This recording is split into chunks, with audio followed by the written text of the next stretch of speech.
Hey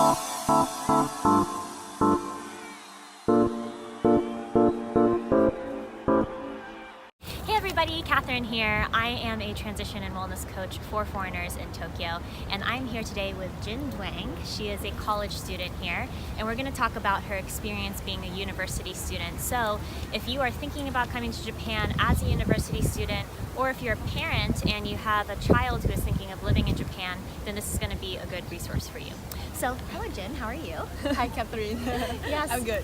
So tell us a little bit about where you're from and how long you've been living in Tokyo. Hi everyone. My name is Trinh Doan. I'm from Vietnam, and I have been in Japan since last year, 2017 April. 2017 April. So what made you decide to come to Japan for school? At first, this all started with my plan that I want to study abroad, because for me Vietnam is quite small. I want to explore more and want to discover more about the world. And then I want to study abroad. And then I keep searching for a scholarship. And then one day I saw a scholarship in Japan, and it was like a full scholarship to study here for 4 years. And I think it was a really great opportunity. Yeah. And then I applied and I got it. And that scholarship brought me to Japan. Yeah, that's so exciting because I also came to university in Japan, and the reason I wanted to study abroad was I just wanted to explore another culture as well. But instead of just doing 1 year study abroad program, I also did the full 4 years. And I think that's such a rare thing. Most people who you meet who are foreigners are usually exchange students. True. So it's a little bit more rare to meet people who come to Japan for the first time for the full 4 years. So can you tell us about your university and the program that you're in? So my university is Toyo University, a private university in Tokyo. And last year was the first time they offered a full scholarship for Global Innovation Study Department and also Regional Development Department faculty in the university.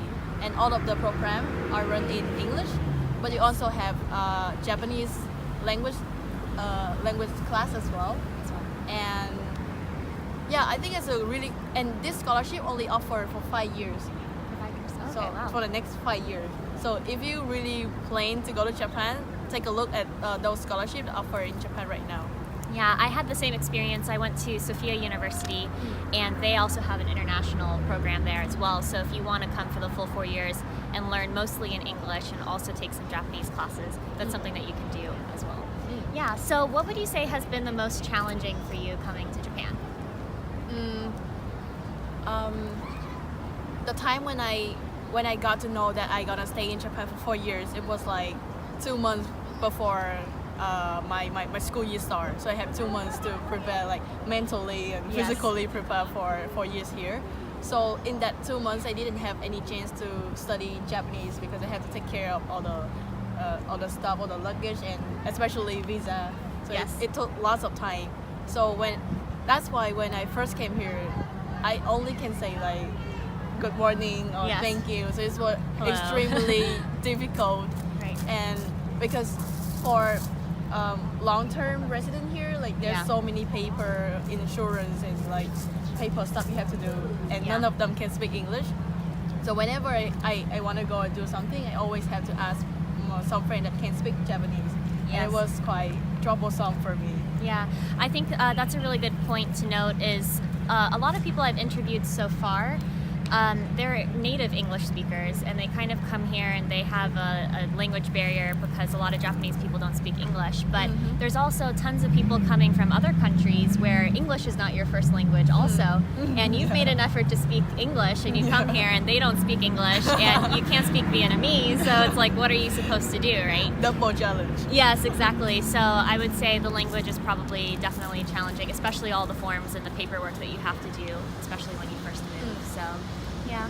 But I think in some like big area like Shibuya and Roppongi, they have lots of English support. Yes. So it's not that difficult, because at first when I came here, I had to stay in a dorm, which is like inside of my area. Yes. And that is totally not Tokyo at all. Right. So that's why the English speaking people are not so much there. Right.